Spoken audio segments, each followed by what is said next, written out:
ನಮಸ್ಕಾರ, ನೀವು ನೋಡ್ತಾ ಇರೋದು ಸಿಜೆ ಕರ್ನಾಟಕ ನ್ಯೂಸ್.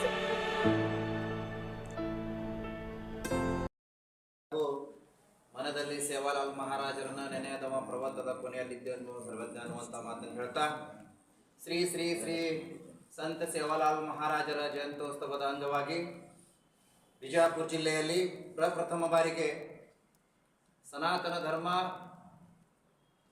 ಹಿಂದೂ ಸಮುದಾಯದ ಒಂದು ಧರ್ಮಗುರು, ಸನಾತನ ಧರ್ಮವನ್ನು ದೇಶದಲ್ಲಿ ಎತ್ತಿಡುವಂಥ ಬಾಗೇಶ್ವರ ಧಾಮದ ಸನ್ಮಾನ್ಯ ಶ್ರೀ ಧೀರೇಂದ್ರ ಶಾಸ್ತ್ರಿ, ಪೂಜ್ಯ ಶ್ರೀ ಧೀರೇಂದ್ರ ಶಾಸ್ತ್ರಿ ಅವರು ಕರ್ನಾಟಕ ರಾಜ್ಯಕ್ಕೆ ಪ್ರಪ್ರಥಮ ಬಾರಿಗೆ ಬರುತ್ತಾ ಇದ್ದು, ವಿಶೇಷವಾಗಿ ವಿಜಯಪುರ ಜಿಲ್ಲೆಗೆ ನಾವು ಆಹ್ವಾನಿಸಿದಾಗ ಅವರು ಬರ್ತೀನಿ ಅಂತ ಹೇಳಿದ್ದು ಇದು ನಮ್ಮ ಪುಣ್ಯ ಅಂತೇಳಿ ನಾವು ಭಾವಿಸ್ತೇವೆ.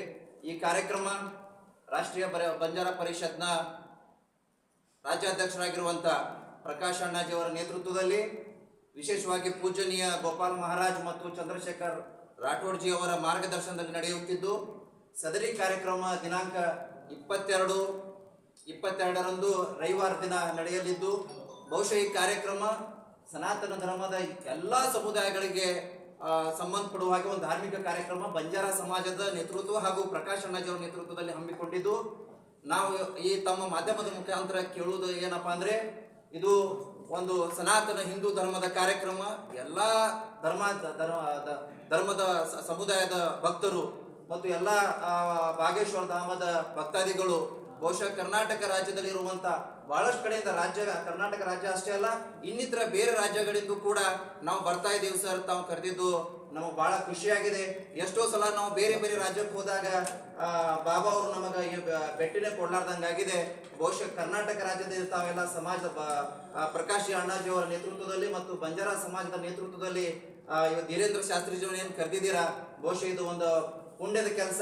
ಎಲ್ಲ ನಮ್ಮ ಭಕ್ತರಿಗೆ ಒಂದು ಆಶೀರ್ವಾದ ವಚನ ಕೊಡುವಂತ ಇದು ಒಂದು ಕಾರ್ಯವಾಗಿದ್ದು, ಸೊ ನಾವು ಮಾಧ್ಯಮದ ಮುಖಾಂತರ ಕೇಳುವಂತೆ ಎಲ್ಲ ಸನಾತನ ಧರ್ಮದ ಹಿಂದೂ ಸಮುದಾಯದ ಎಲ್ಲ ಬಾಂಧವರು, ಇದು ಬಂಜಾರ ಸಮಾಜದ ಅಷ್ಟೇ ಕಾರ್ಯಕ್ರಮ ಅಲ್ಲ, ಎಲ್ಲ ಭಕ್ತಾದಿಗಳು ಮತ್ತು ಯುವಕರು ಬಹುಶಃ ಮುಂದಿನ ದಿನಮಾನಗಳಲ್ಲಿ ನಾವು ಹಿಂದೆ ನೋಡಿದ್ದೀವಿ, 1 ಪೀಳಿ 2 ಪೀಳಿಯಿಂದ ನಾವು ಭಾರಿ ಸಂತರನ್ನು ಕಂಡಿದ್ದೀವಿ. ಆದರೆ ನಮ್ಮ ಕಲಿಯುಗದ ಸಂತರು ಈಗ ನಮಗೆ ಆಶೀರ್ವಾದ ಮಾಡುವಂತ ಇದು ಎಲ್ಲ ಈಗ ನಾವು ನೋಡ್ತೀವಿ. ಬಹಳಷ್ಟು ಜನ ಯುವಕರು ದಾರಿ ಬಿಡುವಂತ ಕೆಲಸ ಆಗಿದೆ.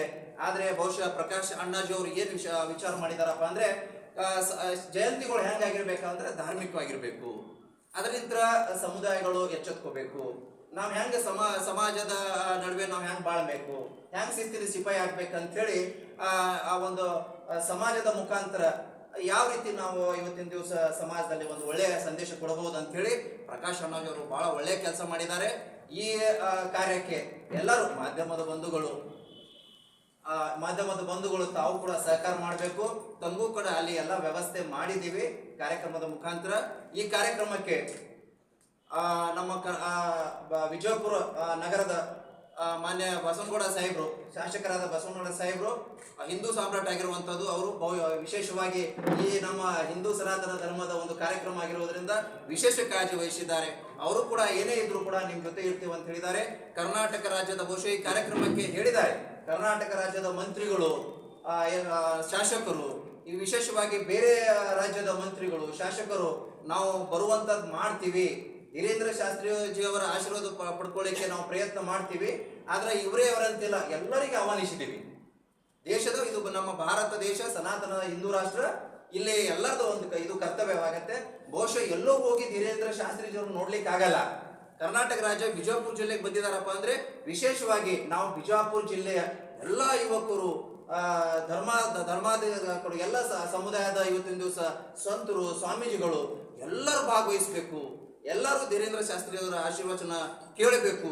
ನಮ್ಮ ನಿಜ ಜೀವನದಲ್ಲಿ ಅವ್ರು ಏನು ನಮಗೆ ಸಂದೇಶ ಕೊಡ್ತಾರೆ, ಸಮಾಜ ಸುಧಾರಿಸಲಿಕ್ಕೆ ಅದೆಲ್ಲ ಅಳವಡಿಸ್ಕೋಬೇಕಂತ ಹೇಳಿ ನಾವು ಇದೊಂದು ಕಾರ್ಯಕ್ರಮ ಏರ್ಪಾಡು ಮಾಡಿದೀವಿ ಅಂತ ಕೇಳ್ಕೊಳ್ತೀವಿ.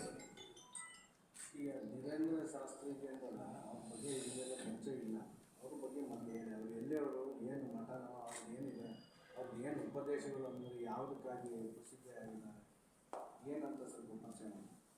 ಈಗ ಧೀರೇಂದ್ರ ಶಾಸ್ತ್ರಿಜಿ ಅವ್ರ ಬಗ್ಗೆ ಹೇಳಬೇಕಪ್ಪ ಅಂದ್ರೆ, ಬಹುಶಃ ತಮಗೆಲ್ಲ ಗೊತ್ತಿರಬೇಕು, ಅವ್ರು ಯಾರಿಗೆ ಗೊತ್ತಿಲ್ಲ ಅಂತಿಲ್ಲ. ಭಾರತ ದೇಶದ ಪ್ರತಿಯೊಬ್ಬ ಯುವಕರ ಕೈಯಲ್ಲಿ ಮೊಬೈಲ್ ಇದೆ.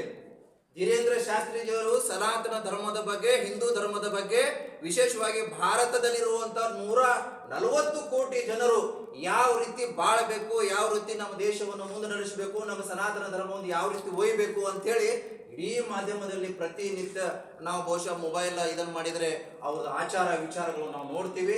ಎಲ್ಲರಿಗೂ ಗೊತ್ತಿರುವಂತ ವಿಷಯ ಇದು. ಬಾಗೇಶ್ವರ ಧಾಮದಲ್ಲಿ ಇರುವಂತ ಧೀರೇಂದ್ರ ಶಾಸ್ತ್ರಿಜಿಯವರು ಇಡೀ ಮಧ್ಯಪ್ರದೇಶದಲ್ಲಿ ಆ ಬಾಗೇಶ್ವರ ಧಾಮ ಬರುತ್ತೆ. ಬಹುಶಃ ಇಡೀ ಭಾರತ ದೇಶದಲ್ಲಿ ಸನಾತನ ಧರ್ಮದ ಏನು ಆಚಾರ ವಿಚಾರಗಳಿದ್ದಾವೆ ಅದನ್ನ ಎತ್ತಿ ಇಡುವಂತ ಕಾರ್ಯ ಧೀರೇಂದ್ರ ಶಾಸ್ತ್ರಿಜಿ ಅವರು ಮಾಡ್ತಾ ಇದ್ದಾರೆ. ಬಹುಶಃ ನಮ್ಮಂತ ಯುವಕರು ಕೂಡ ಇವತ್ತಿನ ದಿವಸ ಇಂಥ ಬಾಬಾ ಅವರು ನಮ್ಮ ದೇಶಕ್ಕೆ, ನಮ್ಮ ರಾಜ್ಯಕ್ಕೆ, ಬಹುಶಃ ನಮ್ಮ ಜಿಲ್ಲೆಗೆ ಬರ್ತಾ ಇದ್ದಾರಪ್ಪ ಅಂದ್ರೆ ಇದು ನಮ್ಮ ಪುಣ್ಯ ಅಂತೇಳಿ ನಾವು ಬಯಸ್ತೀವಿ.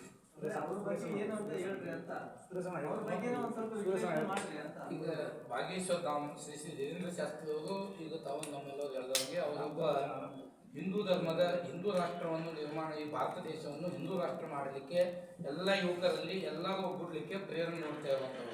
ಅದೇ ರೀತಿ ಅನೇಕ ನಮ್ಮ ಏನಿದ್ರು ಸನಾತನ ಧರ್ಮ ರೋಗ ರುಜಿನ ನಮಗೆ ಆರೋಗ್ಯವನ್ನು ಯಾವ ರೀತಿ ಅವರಿಗೆ ಆರಾಮಾಗಬೇಕು, ಹಿಂದಿನ ನಮ್ಮದೇನು ಸಂಸ್ಕೃತಿ ಇದೆ, ಹಿಂದಿನ ಮಹಾಭಾರತ ಮತ್ತೆ ರಾಮಾಯಣ ಕಾಲದಲ್ಲಿ ಹೇಗೆ ನಮ್ಮ ವೈದ್ಯರು ಇರ್ತಿದ್ರು ಆ ಟೈಮಲ್ಲಿ, ಅದೇ ರೀತಿ ತಮ್ಮ ಸನಾತನ ಆಯುರ್ವೇದ ಪದ್ಧತಿಯಲ್ಲಿ ಮತ್ತು ಸಂಸ್ಕಾರ ಪದ್ಧತಿಯಲ್ಲಿ ಅವರು ಮತ್ತು ಅವರ ಭಕ್ತಿಯಿಂದ, ದೈವ ಭಕ್ತಿಯಿಂದ ಮತ್ತು ಅವರ ಪವಾಡಗಳಿಂದ ಅನೇಕ ರೋಗ ರುಜಿನಗಳನ್ನು ಆರಾಮ ಮಾಡಿದ್ದು